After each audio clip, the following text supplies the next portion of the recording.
যখন মাইয়েতকে কবরে শোয়ানো হয় তখন সে তাকে দাফন করে যাওয়া ব্যক্তিদের হাঁটার খসখস আওয়াজ শুনতে পায়। এরপরে তাকে যখন শুইয়ে দেওয়া হয়, সে যদি মুমিন ব্যক্তি হয় তাহলে তার মাথার দিকে তার সলাত এসে দাঁড়িয়ে যায়। দুনিয়াতে আপনি যে নামাজগুলো পড়েছেন, আমি যে নামাজগুলো পড়ছি, এগুলো মাথার দিকে দাঁড়িয়ে যায়।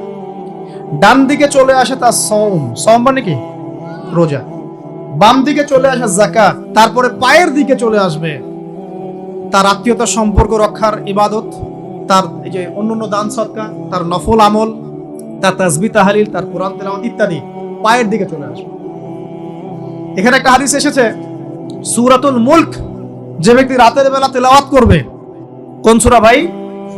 তাবারাকাল্লাযী বিয়াদিহিল মুলক ওয়া হুয়া আলা কুল্লি শাইইন কাদির। এই সূরা যে ব্যক্তি রাতের বেলা করে তেলাওয়াত করবে, ইনশাআল্লাহ সূরা মুলক কবরে তার সাথে থাকবে এবং কবর আযাব থেকে সূরা মুলক তাকে বাঁচাবে ইনশাআল্লাহ। আমি বুঝাচ্ছি যে কি অবস্থাটা হবে।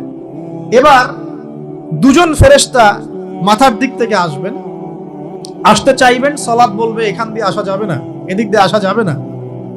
ডান দিক দিয়ে আসতে চাইবেন, এদিক দিয়ে আসা যাবে না। বাম দিক দিয়ে আসতে চাইবেন, যাকাত বলবে এদিক দিয়ে আসা যাবে না। পায়ের দিক দিয়ে আসতে চাইবেন, আমলগুলো বলবে এদিক দিয়ে আসা যাবে না।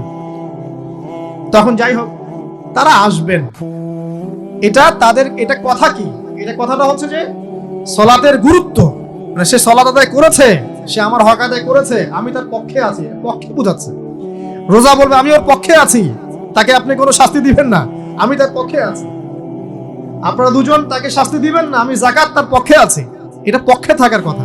তারপরেও তারা আসবেন, চোখগুলো হবে নীল এবং কালো বর্ণ, নীলাভ চোখের, কালো। মুনকার নাকি? উঠে বসিয়ে দেওয়া হবে। এবার তিনটা প্রশ্ন। প্রথমে প্রশ্ন হচ্ছে কি, মান রব, তোমার রব কে? তখন মুমিন বান্দা বুক ফুলিয়ে বলবে রব্বি আল্লাহ, আমার রব কে? আল্লাহ। পৃথিবীতে যে ব্যক্তি আল্লাহর সাথে শিরিক করে নাই, আল্লাহ তাওহীদের উপর থেকেছে এবং তার উপরে মৃত্যুবরণ করেছে, ইনশাআল্লাহ সে ব্যক্তি এর উত্তর নির্দ্বিধায় দিতে পারবে ইনশাআল্লাহ। আর দুনিয়াতে যে বা যারাই আল্লাহর সাথে শিরিক করবে, আল্লাহর সাথে শিরকের পাপে লিপ্ত হবে, ওই অবস্থায় মারা যাবে, তাওহীদের উপর থাকবে না, কোশ্চিন কালেও মান রব্বুক উত্তর দিতে পারবে না। তারপরে প্রশ্ন হয়ে যাবে মা দীনুক, তোমার দিন কি ছিল? মুমিন বান্দা উত্তর দিবে কি? দিন ইয়ার ইসলাম, আমার দিন ছিল ইসলাম। এখানে শুনে রাখেন, পৃথিবীতে যারা ইসলামকে পরিপূর্ণরূপে পালন করবে তারাই এই উত্তর দিতে পারবে ইনশাআল্লাহ। যারা ইসলামকে ঠাট্টা বিদ্রুপের, হাসি তামাশার পাত্র বানিয়েছে, মন চাইলে কিছু করি, মন চাইলে কিছু করি না, সহজগুলো একটু আমল করি, বাকি কিছুর আমল ধারি না, হ্যাঁ, নামাজ পড়ি, সুদ ছাড়তে পারি না, ঠিক আছে, বছর বছর উমরা করি, এদিকে ঘুষ দুর্নীতি ছাড়তে পারি না, ইসলামকে ঠাট্টা তামাশার পাত্র বানিয়েছে, এরা কোশ্চিন কালে উত্তর দিতে পারবে না মা দিন দিনে পরিপূর্ণ ফি সিলমি কাফা, পরিপূর্ণরূপে ইসলামে প্রবেশ করতে বলেছেন আল্লাহ রাব্বুল আলামিন। যারা পরিপূর্ণরূপে ইসলামে প্রবেশ করবে এবং ইসলামের প্রতিটা মৌলিক বিধান মেনে চলবে, ইনশাআল্লাহ তারা এর উত্তর দিতে পারবে। এরপরে আসবে তৃতীয় প্রশ্ন। নবী সাল্লাল্লাহু আলাইহি ওয়াসাল্লামকে দেখানো হবে। যখন দেখানো হবে তখন সূর্য যখন ডুবে যায়, যে দৃশ্যটা আমরা দেখতে পারি না, ওই দৃশ্যটা ভেসে উঠবে এবং মুমিন বান্দা অস্থির হয়ে যাবে, বলবে আমাকে ছেড়ে দাও, আমি নামাজ পড়বো। সুবহানাল্লাহ। কারণ তার কাছে মনে হবে যে আসরের ওয়াক্ত হয়ে গেছে, আসরের ওয়াক্ত হয়ে গেছে, আসরের ওয়াক্ত চলে যাচ্ছে, আমাকে নামাজ পড়তে হবে। চিন্তা করেছেন?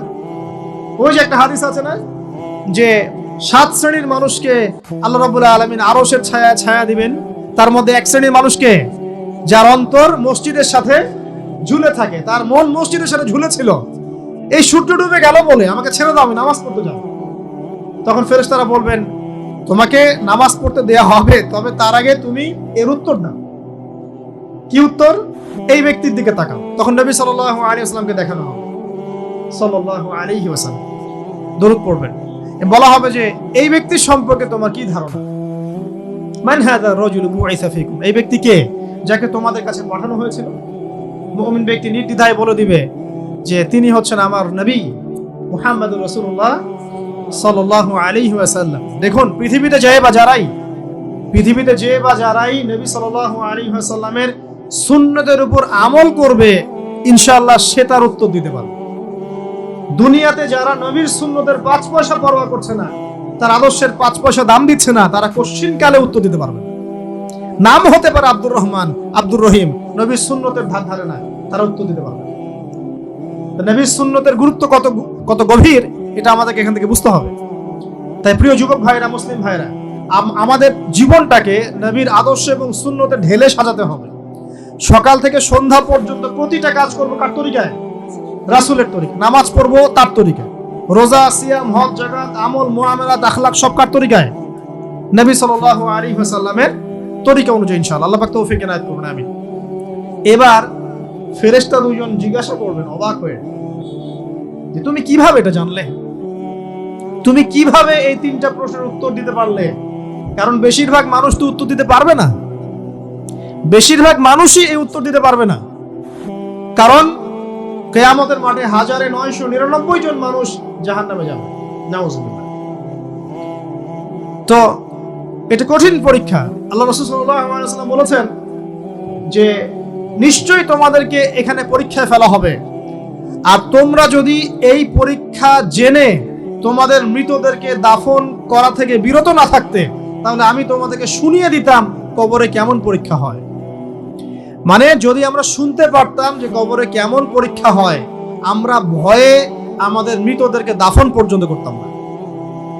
এটা নবীজি বলছেন সাল্লাল্লাহু আলাইহি ওয়াসাল্লাম। তাকে জিজ্ঞাসা করা হবে যে তুমি কিভাবে জানলে এটা? বেশিরভাগ মানুষ তো পারে না উত্তর দিতে।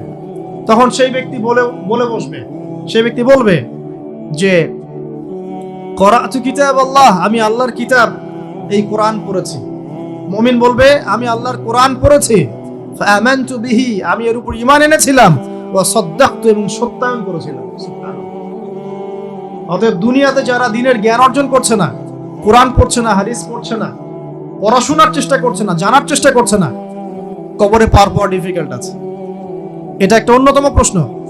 আমরা কিন্তু মনে করি 3টা প্রশ্ন হচ্ছে, আসলে প্রশ্ন হচ্ছে কয়টা? 4টা। 3টার পরে আরো একটা এক্সট্রা। কিভাবে জানলে?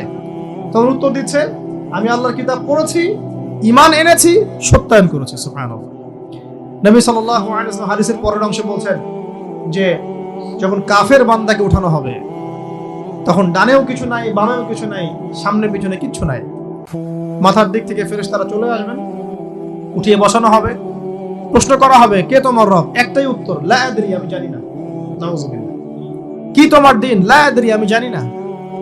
এই যে আল্লাহর তো খবর নাই, আল্লাহ পাকের বিধান মেনে চলার কোনো খবরই নাই, পরোয়াই নাই। সে জানবে কিভাবে ইসলাম কি জিনিস? সে জানবে কিভাবে আল্লাহ কি জিনিস? ও তো আল্লাহকে চিনেই না। দিব্যি বলে বেড়াচ্ছে মহাবিশ্ব সৃষ্টি হয়েছে বিগ ব্যাং থেকে, আল্লাহ বলে কেউ নাই। মানুষ সৃষ্টি হয়েছে বান্দর থেকে, নাউজুবিল্লাহ। ওই যে ডারউইনের মতবাদ, থিওরি অফ এভলিউশন নাকি? হ্যাঁ, তাই তো মনে হয়। অনেকদিন আগে পড়ছি ভাই, ভুলে গেছি। তো যাই হোক, মানুষ তো আল্লাহকে চিনছে না। এখনো মানুষ মনে করছে যে আল্লাহ বলতে কেউ নাই। এবং এই মুক্ত চিন্তার নামে, বাক স্বাধীনতার নামে নাস্তিকতার যে চর্চাটা বেড়েছে বাংলায়, এটা আশঙ্কাজনক। বড় বড় বিশ্ববিদ্যালয় থেকে পড়ে আসছে, অনেক সময় দেখলাম বড় বিশ্ববিদ্যালয়ের প্রফেসর, সে বলছে যে মহাবিশ্ব বিগ ব্যাং দিয়ে সৃষ্টি হয়েছে, সৃষ্টিকর্তা নাই এখানে। তো মুসলিম বিজ্ঞানীর একটা কথা বলতেন যে মানুষ বিজ্ঞান সম্পর্কে অল্প জানলে নাস্তিক হয়ে যায়, আর অনেক গভীর জ্ঞান অর্জন করলে আল্লাহর কাছে আত্মসমর্পণ করে। খেয়াল করে দেখবেন, ডক্টর, ইঞ্জিনিয়ার যারা বড় বড় লেভেলে চলে গেছেন, অনেক সিনিয়র, তারা কিন্তু বেশিরভাগ নামাজি দেখবেন, নামাজ পড়ে, দান সদকা করে, সমাজ কল্যাণমূলক কাজ করে। তারা কিন্তু রোগীর সেবা করতে গেলেও বলে যে নামাজ পড়িয়েন, রোজা রাখিয়েন, তারা কিন্তু বলে। অনেক ডক্টর আমি দেখেছি এমন, যারা যত বেশি গবেষণা করে তারা তত বেশি আস্তিক হয়ে যায়, আর টুটাফাটা গবেষণা করলে নাস্তিক হয়ে যাবে। কত প্রশ্ন, ইসলামের এটা কেন, ওইটা কেন, ইসলামে বহুবিবাহ কেন, হ্যাঁ ইসলামে কি পর্দার বিধান কেন, তারপর ইসলামে এত রেস্ট্রিকশনস, এত বাইন্ডিংস কেন, হ্যাঁ স্বাধীনতা নাই কেন, কত প্রশ্ন। ইসলামের এগেইনস্টে কত তীর এখন ছোড়া হচ্ছে। তো এই ব্যক্তি কেমন করে উত্তর দিবে যে মাহদিনুক, তোমার দিন কি? আল্লাহর দিকে কত প্রশ্ন ছোড়া হচ্ছে, কত শিরকের পাপ আমরা করছি, অনেক সময় মুসলিম হয়েও শিরকের পাপ করছি। কিভাবে উত্তর দিবে? মানরব্য। 3 নাম্বার প্রশ্ন যখন করা হবে, এই ব্যক্তিকে দেখো দেখি, সে বলবে যে আমি জানি না এই ব্যক্তিকে, তবে শুনেছিলাম মানুষের মুখে শুনেছিলাম, মানুষ যা বলতো আমি তাই বলতাম। মানে সে রাসূল সাল্লাল্লাহু আলাইহি ওয়াসাল্লামের নাম শুনেছিল হয়তো বা, কিন্তু তার সুন্নত বা আদর্শ কখনো মেনে চলে নাই, পারলো না। এবার জান্নাতি ব্যক্তি হলে কি হতো, ওই যে সূর্য ডুবছিল যেখানে, তার দৃষ্টির সীমা পর্যন্ত কবরকে প্রশস্ত করে দেয়া হবে এবং জান্নাতের একটা দরজা তার কবরে খুলে দেয়া হবে। এটা কিভাবে করা হবে সেটা আল্লাহ পাক জানেন, এটার ব্যাখ্যা করার জ্ঞান আল্লাহ আমাদেরকে দেন নাই। যেই মানুষের ক্ষুদ্র জ্ঞানে মানুষ ব্যাকটেরিয়া ভাইরাস নিয়ে গবেষণা করতে হিমশিম খেয়ে যায়, সে মহাবিশ্বের স্রষ্টা নিয়ে কিভাবে গবেষণা করে? আল্লাহ পাকের অসীম জ্ঞানের সামনে আমার জ্ঞান কি? খুবই ক্ষুদ্র। একটা হাদিসে এসেছে বুখারী শরীফের মধ্যে, যে একটা মহাসমুদ্রের মধ্যে যদি একটা পাখি এক ফোঁটা পানি উঠিয়ে নিয়ে যায়, ওই এক ফোঁটা পানি হচ্ছে মহাবিশ্বের জ্ঞান, আর বাকি পুরো মহাসাগর হচ্ছে আল্লাহ পাকের জ্ঞান। তো আমরা এই ক্ষুদ্র জ্ঞানের মানুষ হয়ে আল্লাহর জ্ঞানকে কেমন করে পেনিট্রেট করতে পারি? তো আল্লাহ পাক জান্নাতের দরজাগুলো খুলে দিবেন, একটা দরজা খুলে দিবেন, সেখান থেকে বাতাস আসবে, জান্নাতের নাজ নিয়ামত উপভোগ করতে থাকবে এবং তার রূহটাকে সবুজ রঙের পাখির আকৃতিতে জান্নাতে রেখে দেওয়া হবে। ইল্লিন মানে ওখানে জান্নাতের নিয়ামত সে পাবে। এটাকে বলা হয় দারুল বারজাখ, বারজাখের জীবন। জীবন অনেকগুলো, একটা ছিল রুহের জগৎ। রুহের জগতে আমরা সবাই ছিলাম। শোনেন, রুহের জগতে যার সাথে যার বন্ধুত্ব ভালোবাসা গভীর ছিল, দুনিয়াতে তার সাথে তার ভালোবাসা বেশি। এটা হয়তো জানেন না, জানতেন হাদিসটা? রুহের জগতে যদি কখনো আপনার সাথে আমার দেখা হয়ে থাকে, দুনিয়াতে আপনার সাথে আমার দেখা হবে ইনশাআল্লাহ। রুহের জগতে যদি আপনার আমার মধ্যে ঘনিষ্ঠ ভালোবাসা থেকে থাকে, এখানেও ভালোবাসা হয়ে যাবে ইনশাআল্লাহ। এটা বলে আমি আবার তোমাদের বয়ফ্রেন্ড গার্লফ্রেন্ড ভালোবাসা বুঝাই নাই, ওই ভালোবাসার কথা বলি না। আবার রুহের জগতে বিদ্বেষ, এখানেও দেখবেন বিদ্বেষ। ওটা একটা জগৎ ছিল যেখানে আল্লাহ পাক সমস্ত আদম সন্তানকে সৃষ্টি করে তাদের রূহটাকে রেখেছিলেন এবং ওয়াদা নিয়েছেন। কি ওয়াদা? আল্লাহ পাক বলেছিলেন আলাস্তু বিরাব্বিকুম, সূরা আরাফের 182 নম্বর আয়াত পড়ে দেখবেন, 182 নম্বর আয়াত। আল্লাহ পাক বলেছিলেন যে আমি ওয়াদা নিয়েছিলাম, আলাস্তু বিরাব্বিকুম, আমি কি তোমাদের রব নই? আমরা সবাই বলেছিলাম বেলা ইয়া রব্বি, অবশ্যই আপনি আমাদের রব। দুনিয়াতে এসে আমরা ভুলে গেছি।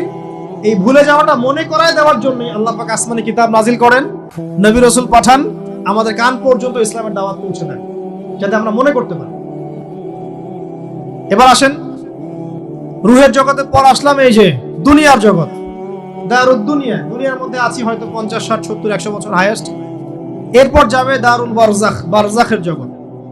পাপী ব্যক্তি হলে জাহান্নামের দরজা খুলে দেওয়া হবে আর জাহান্নামের সে আযাব ভোগ করতে থাকবে, এবং পুণ্যবান ব্যক্তি হলে জান্নাতের দরজা খুলে দেওয়া হবে এবং এর নাজ নিয়ামত সে ভোগ করতে থাকবে। তখন তাকে বলা হবে এটা জান্নাতের সেই জায়গা যেখানে তুমি থাকবে। এটা দেখার সাথে সাথে, শোনার সাথে সাথে তার যে খুশি উৎফুল্লতা আরো অনেক বেড়ে যাবে এবং সে কি করবে জানেন? সে পৃথিবীতে ফিরে আসতে চাইবে। সে বলবে আমাকে আমার পরিবার বর্গকে জানাতে দেন, আমাকে আমার পরিবার বর্গকে জানাতে দেন যে আমি ভালো আছি।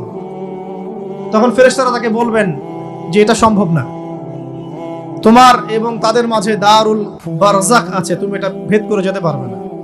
তখন তার আত্মাটাকে ইল্লিনে দেওয়া হবে, একটা সবুজ পাখির আকৃতিতে জান্নাতে ঘুরে বেড়াবে ইনশাআল্লাহ।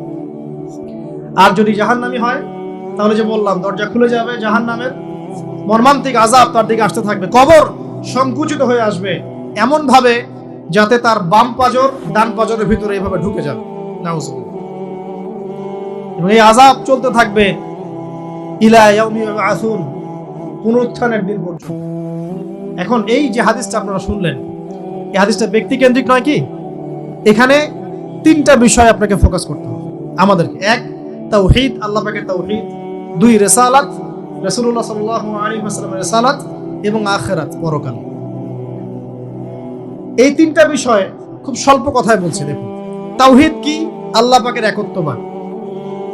এক আল্লাহকে আপনি সৃষ্টিকর্তা মানবেন, রিজিক দাতা মানবেন, পালন কর্তা মানবেন, সন্তান দাতা, ভালো মন্দের মালিক, সমস্ত কিছুর মালিক কে? আল্লাহ। আল্লাহ আল্লাহ আমাকে বাঁচিয়ে রেখেছেন, আল্লাহ আমাকে মৃত্যু দিবেন, আল্লাহ আমাকে রিজিক দেন, আল্লাহ আমাকে সন্তান দিবেন, আল্লাহ আমার ভালোর মালিক, আল্লাহ মন্দের মালিক, আল্লাহ সমস্ত কিছুর মালিক। এই কনসেপ্ট পরিষ্কার থাকবে, লা ইলাহা ইল্লাল্লাহ পরিষ্কার থাকবে। সমস্ত বিষয় কার পক্ষ থেকে? আল্লাহর পক্ষ থেকে। তাওহীদ শর্ট সংক্ষিপ্ত কথায় বললাম তাওহীদ। এর মধ্যে তিনটা ক্লাসিফিকেশন আছে, রুবুবিয়্যাত, উলুহিয়্যাত, আসমা ও সিফাত। এটা আপনারা কিতাবুত তাওহীদ বই থেকে পড়ে নিয়েন। সংক্ষেপে বলে দেই, রুবুবিয়্যাত আল্লাহ পাকের সমস্ত বিষয়গুলো তার দিকে সম্বন্ধ করা, সৃষ্টিকর্তা, পালনকর্তা, রিজিক দাতা সব কে? আল্লাহ। উলুহিয়্যাত কি? দুনিয়াতে এসেছি আল্লাহ পাকেরই দাসত্ব করতে হবে, অন্য কারো দাসত্ব চলবে না, তাওহীদ উলুহিয়্যাত। আসমা ও সিফাত কি? আসমা সিফাত মানে হচ্ছে আল্লাহ পাকের নাম গুণাবলীগুলো আছে, আল্লাহ পাক রহমান, আল্লাহ পাক রহিম, আল্লাহ পাক রাজ্জাক, হ্যাঁ, আল্লাহ পাক গফুর, আল্লাহ পাক শদীদুল ইকাব, সমস্ত গুণাবলী কার? আল্লাহ। এই হলো আসমা ও সিফাত। আল্লাহ পাক যেমন, আল্লাহ পাক তেমন, আল্লাহ পাক নিজের মতো, কারোর সাথে তুলনীয় নন। ওয়াল্লাহু আহাদ, একক, আল্লাহুস সামাদ, তিনি অমুখাপেক্ষী, লাম ইয়ালিদ ওয়া লাম ইউলাদ, তিনি জন্ম দেননি, জন্মিতও নন, ওয়া লাম ইয়াকুল লাহু কুফুয়ান আহাদ, তার সমতুল্য আর কিছুই নাই। আল্লাহ থেকে সবকিছু হয়, এটাই হলো তাওহীদ। এখন এর অপোজিশন কি? শিরক। তাওহীদের বিরুদ্ধে গেলে কি হয়ে যাবে? শিরক। কেউ যদি মনে করে যে আল্লাহ ছাড়া কেউ আমাকে জীবন দিতে পারে, আল্লাহ ছাড়া কেউ আমাকে মারতে পারে, আল্লাহ ছাড়া কেউ আমাকে রিজিক দিতে পারে, অথবা আল্লাহ ছাড়া কেউ সন্তান দিতে পারে, আল্লাহ ছাড়া অন্য কারো কাছে কেউ যদি দোয়া করে, আল্লাহ ছাড়া অন্য কারো জন্য নজর মানত করে, আল্লাহ ছাড়া অন্য কারো নামে কসম খায়, আল্লাহর হালালকে হারাম করে দেয়, আল্লাহর হারামকে হালাল করে নেয়, ঠিক আছে? আল্লাহ থেকে শুভ অশুভ আসে না, শুভ আল্লাহর পক্ষ থেকে আসে, অশুভ শয়তানের পক্ষ থেকে আসে, এমনও যদি কেউ মনে করে, শুভ অশুভ দুটোই আল্লাহর পক্ষ থেকে আসে, কিন্তু কেউ যদি মনে করে না শুভগুলো আল্লাহর পক্ষ থেকে, অশুভগুলো শয়তানের পক্ষ থেকে, এমনও যদি মনে করে, শিরক হয়ে যাবে। মুসলিমরা চলাফেরায় শিরক করছে। এখন মুসলিমরা আল্লাহ ছাড়া অন্য কারো কাছে চাচ্ছে, মুসলিমরা অনেকে কবরে সিজদা করছে, মুসলিমরা অনেকেই মৃত মানুষের কাছে দোয়া করছে, হাতে বালা পরে আছেন, খোলেন না। কেন খোলেন না? ভয়ে যদি আপনার ক্ষতি হয়, শিরক। মুসলিমরা দেখবেন আগুনের সামনে মাথা নত করছে, মুসলিমরা এখন মেডিটেশন করে, ধ্যান করে, মুসলিমরা জিনকে তাবে করতেছে, অনেক সময় দেখা যায় মুসলিমরা জাদু করতেছে, জাদুবিদ্যা, কুফরি কালাম করছে না? করছে, সবই শিরক, সবই শিরক। মুসলিমরা দেখবেন আল্লাহর হালাল যেগুলো আছে এগুলোকে হারাম করে ফেলছে, আবার অনেক সময় আল্লাহর হারামগুলোকে হালাল করে নিচ্ছে। সুদ কি ভাই? এখানে ফরজ, হালাল করে নেওয়া হয়েছে। মদ কি? তোমাদের কাছে তো ওয়াজিব, না খাইলে ঘুম হয় না। তো এই যে আল্লাহ হারামগুলোকে কি করছি আমরা? হালাল করে ফেলছি, এটাও শিরক, কুফরি একটা। তো এক কথায় তাওহীদের উপর যারা থাকবে, মান রব্বুক উত্তর দিতে পারবে ইনশাআল্লাহ। যারা শিরক করে ফেলবে ওই অবস্থায় মারা যাবে, মান রব্বুক উত্তর দিতে পারবে না। আমার কথা কি বোঝা যাচ্ছে? আমি সহজ করার চেষ্টা করছি, কিন্তু হয়তো পারছি না, এটা আমার ব্যর্থতা। এক কথায় যদি আমরা কবরের প্রথম প্রশ্নের উত্তর দিতে চাই, তাহলে আমাদেরকে অবশ্যই তাওহীদের উপর থাকতে হবে, শিরকে যাওয়া যাবে না। প্রিয় ভাইরা, শিরকের পাপ থেকে আজকে তওবা করে ফেলবেন। আল্লাহ জেনে না জেনে জীবনে যত শিরক করেছে আল্লাহ মাফ করুন, আমিন। এবং আগামী দিনগুলোতে শিরকের পাপে লিপ্ত হয় না। প্রিয় ভাইরা, যদি আপনার আমল নামায় আসমান জমিন সমানও পাপ থাকে, শিরকের পাপটুকু না থাকে, আল্লাহ পাক আপনার পুরো পাপ মাফ করতে পারবেন ইনশাআল্লাহ। আল্লাহ পাক বলেছেন, মেরাজের রাতে নবী সাল্লাল্লাহু আলাইহি ওয়াসাল্লামকে আরশে আজিমের কাছে উঠিয়ে নিয়ে আল্লাহ পাক 3টা ওহী করেছেন। কয়টা ওহী? একটা ছিল 5 ওয়াক্ত নামাজ, ঠিক আছে? 2 নাম্বার হচ্ছে সূরা বাকারার শেষের 3টা আয়াত। 3 নাম্বার একটা ওয়াদা, একটা প্রতিশ্রুতি। সেটা কি? হে মুহাম্মদ সাল্লাল্লাহু আলাইহি ওয়াসাল্লাম, তোমার উম্মতের মধ্যে কেউ যদি আসমান জমিন সমান পাপ নিয়ে আমার সামনে হাজির হয়, কিন্তু আমার সাথে কাউকে শরীক না করে, শিরক না করে, তাহলে আমি আল্লাহ তার সামনে আসমান জমিন সমান ক্ষমা নিয়ে হাজির হব, মানে মাফ করে দেওয়া হবে ইনশাআল্লাহ। অতএব শিরকের পাপে যায় না, ইনশাআল্লাহ জান্নাতে যাওয়া যাবে। যে ব্যক্তি মন থেকে একবার লা ইলাহা ইল্লাল্লাহ পড়েছে, সমস্ত বিষয় আল্লাহর দিকে সুপর্দ করে, তার অন্যান্য অনেক পাপ থাকতে পারে, আল্লাহ পাক চাইলে সব পাপ মাফ করতে পারে। অতএব মান রব্বুক উত্তর দিতে চাইলে শিরকের পাপে যাওয়া যাবে? যাবে না। আধুনিক শিরকের মধ্যে সবচেয়ে ভয়ঙ্করটা হচ্ছে এটা, যে আমরা আল্লাহর হালালকে হারাম করে নিচ্ছি। দ্বীনি ইলম অর্জন আল্লাহর জন্য প্রতিটা কাজের করার আগে নিয়াত ফিক্স করবেন, কেন করব? পরকালীন স্বার্থ থাকলে করব, না হলে করব না। কেন তুমি টিকটকে যাবা না? কারণ পরকালীন কোনো স্বার্থ নাই। কেন তুমি ফ্রি মিক্সিং অ্যাফেয়ার্সে যাবা না? কারণ পরকালীন কোনো স্বার্থ নাই। কেন মদ খাবা না? পরকালীন কোনো স্বার্থ নাই। কেন মিউজিকে যাচ্ছ না? কারণ পরকালীন কোনো স্বার্থ নাই। কেন তুমি এই যে সুদ খাবা না, কারণ পরকালীন কোনো স্বার্থ নাই। যে কাজে পরকালীন কোনো স্বার্থ নাই সে কাজে কোনো মুমিন মুসলিম নাই।